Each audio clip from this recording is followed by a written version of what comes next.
Hi, so you're about to watch my college decision reaction video, so it's a bit long, especially the last part since I discuss why I chose the school I chose and some conditions, I guess, on the path I want to take in the future. So I applied to 11 US schools, 2 Canadian schools, and 4 Philippine schools, and all those will be shown in the following clips. So let's start. Hello, so it's March 15, 7:28 a.m. right now in Manila time. So it converts exactly to March 14th, Friday, 3:28 p.m. in Boston. And in a few seconds, we're about to receive an email from MIT regarding my results. So I'm here with my family, my mom, my sister, and my mom's side there on the phone. Hello. And yeah. I'm a Filipino international student, so we're not expecting much, but then if I do get waitlisted or hopefully get in, then that would be great. More than great. Status update. Yun na natin. Close eyes muna, close eyes. Close eyes. Here. Ito na. Lord. Please. Yes. Hindi ko down pa ako.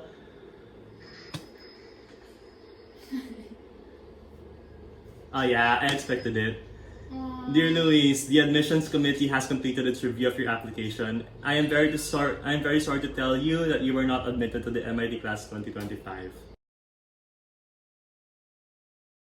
Hello, so it's currently March 20 here in the Philippines, so maybe around March 19 in Los Angeles, and I just received an email that UCLA decisions are now out. So let's get to it. Let's open it.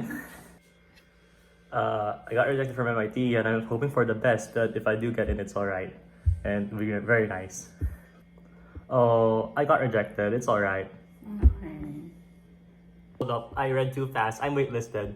After a thorough review of your application to UCLA, I'm unable to offer you admission at this time. Hello, it's March 26 right now in the Philippines, Manila, around 8:30 in the morning. And UC Berkeley emailed me last 7 a.m. and results are out, so we're about to view that right now. I'm gonna log into the portal. Ito na. Okay.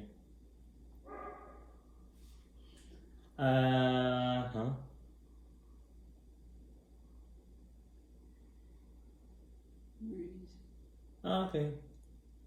It is a rejection, and that's alright. Okay, bye. Hello, it's April 1st. It's been like almost 3 hours since NYU released the results, so I'm about to open it now. I mean, we're not expecting to get in because like we haven't gotten into anything yet, so ready? Yeah. Ready, set, Go. Oh, waitlisted! Nice!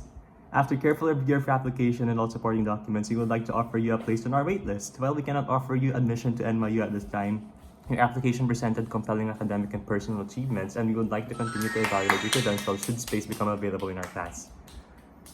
Oh, okay. Right, waitlisted in NYU, also in UCLA, and that's nice. Now, next Wednesday is Ivy Day. And that's gonna be the biggest bunch of schools we're gonna open. So April 7th, and then April 10th for Stanford. So yeah, see you there. Hello, it's April 7, Manila time, 7 a.m. And right now it's 7 p.m. in the US East Coast. So it's Ivy Day. And we're going to be opening 6 schools. So almost all Ivies minus Dartmouth and Brown. So yeah. And my target school actually is Columbia, and then followed by Yale, then Cornell, Princeton, UPenn, and Harvard. So we're gonna be opening reverse that order. We're going to be opening Harvard first, then UPenn, followed by Princeton, then Cornell, then Yale, and then Columbia. Okay. Status update. Woo! It's Harvard, so you know, this might be a rejection or yeah. Yes, this is a rejection, okay? Alright, rejected in Harvard, expected, not surprised, okay. Next is UPenn. If Harvard's a rejection, this might be a rejection too, so... yeah, it is a rejection. Alright, that's 2. Now let's go to Princeton. Alright, here we go. Oh yeah, rejection. Alright. Cornell. I'm gonna type in my password and email first. Cornell takes in a lot of Filipino, so we don't know, but then still expecting a rejection because it's an Ivy League and the number of applicants this year is really, really big. So yeah. Yeah, it's a rejection from Cornell. Moving on to Yale. It's gonna be a rejection too, so yeah.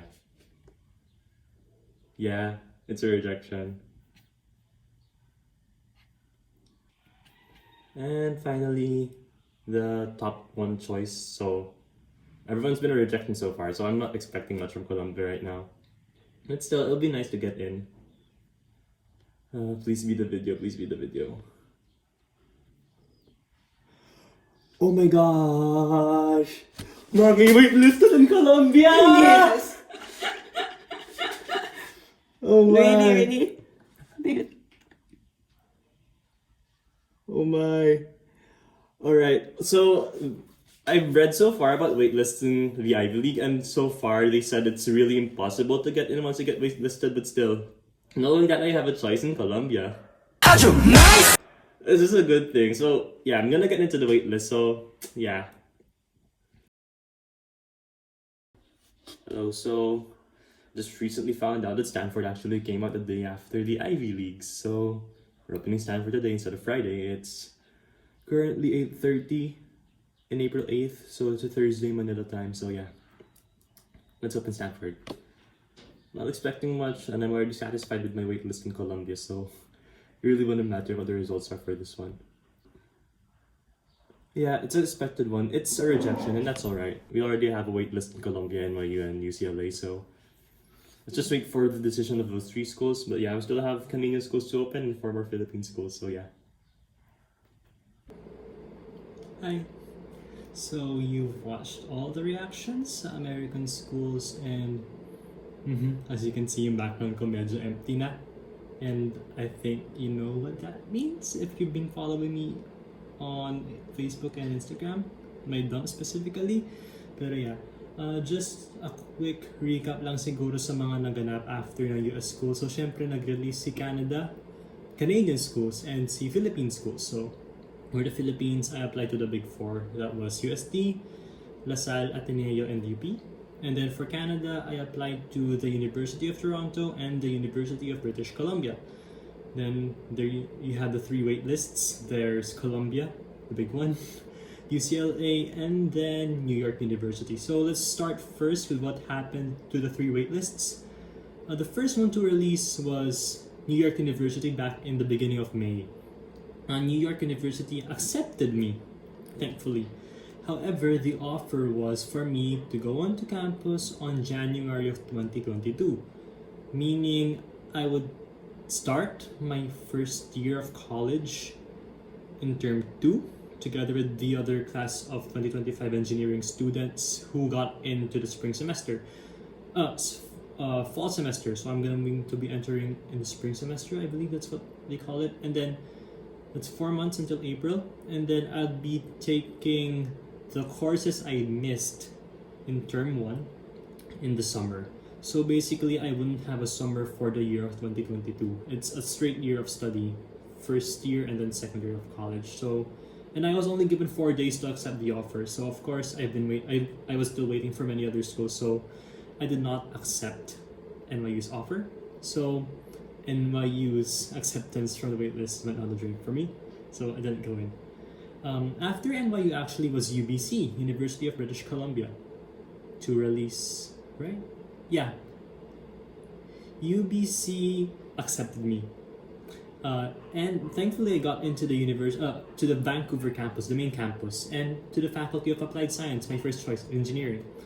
And then after that, I believe it was the Philippine schools first. UST and LaSalle came before U of T, or University of Toronto. So UST, I got into the faculty of engineering, so civil engineering, my first choice major. Yeah, in the Philippines, you get to choose your major first in the first year when you're applying instead of having to choose it in your second year, just like in Canada and the States. So we'll do story, talk about it in another video. After UST was De La Salle University. I got into De La Salle University Manila civil engineering as well. Unfortunately, I didn't get into the honors class, which was my aim, but that's fine. After that was a school that I didn't think would release at that time already. I just checked the portal, University of Toronto, and just told me I got rejected. That's it. Thank you for applying. Sorry, we are unable to offer you any admission right now to the University of Toronto. Nothing else. That's pretty much the rejection letter. It's a bit hard for my liking, but yeah, it's a school's choice. And I've been talking to some of my friends from, I can't spell it, but yeah. After University of Toronto was UP, University of the Philippines. So I got into the University of the Philippines Diliman Engineering, thankfully civil engineering, which is a quota course, I believe, thank God. And then I also checked the Intermed box if I was interested in applying for Intermed. Now you see, my first choice was UP Diliman, Civil Engineering.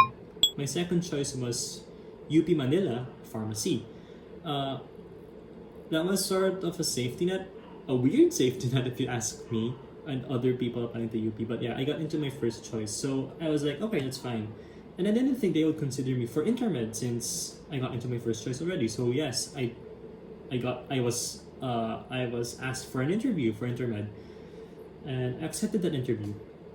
And just today is August, what date is it today? August 12th. I just got a letter from UP Manila College of Medicine and I got into the Intermed program. I'm not sure if it's the same. I believe it's 40 boys and 40 girls. So if it's the same, I was part of those 40 boys who got accepted into UPCM Intermed.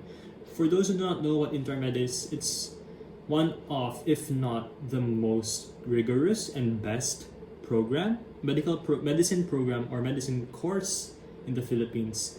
In just 7 years, just 7 years of studying Intermed, after you graduate, if you make it to the end, that is, you're gonna have the MD title to your name afterwards if you pass the board, the exam, of course. But yeah, 7 years and you're a doctor already. So who wouldn't want that, right? But yeah.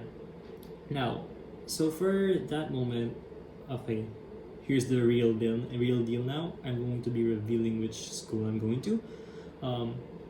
The choice was already given to the University of British Columbia, Vancouver, which was the first school I actually intended on applying to for college prior to the pandemic.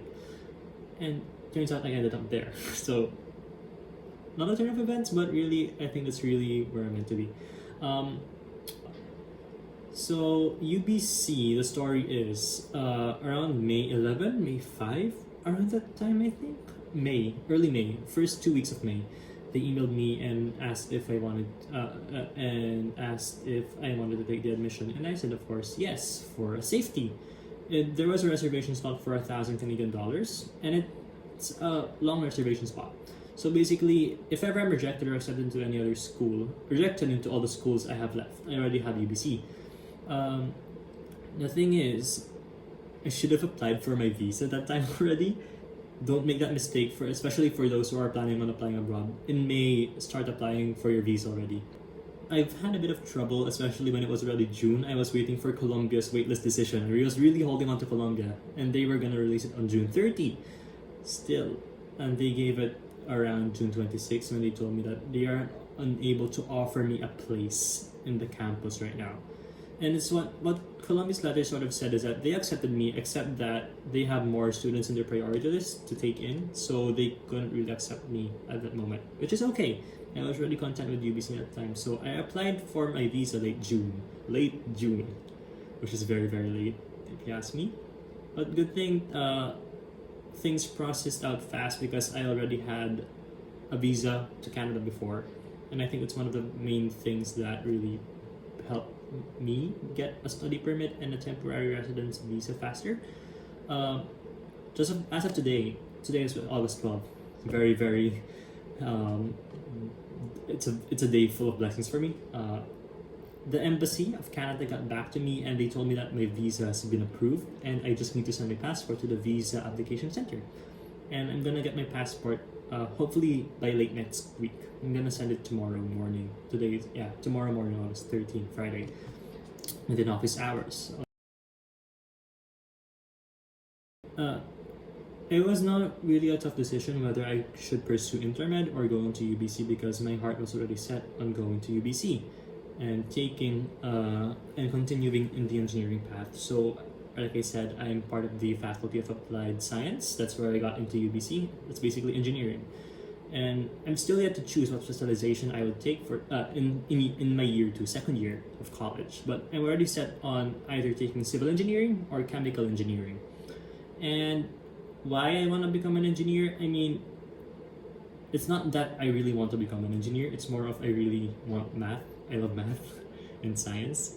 And my dream job is actually not to become an engineer, but rather to become a high school math teacher. So, yeah.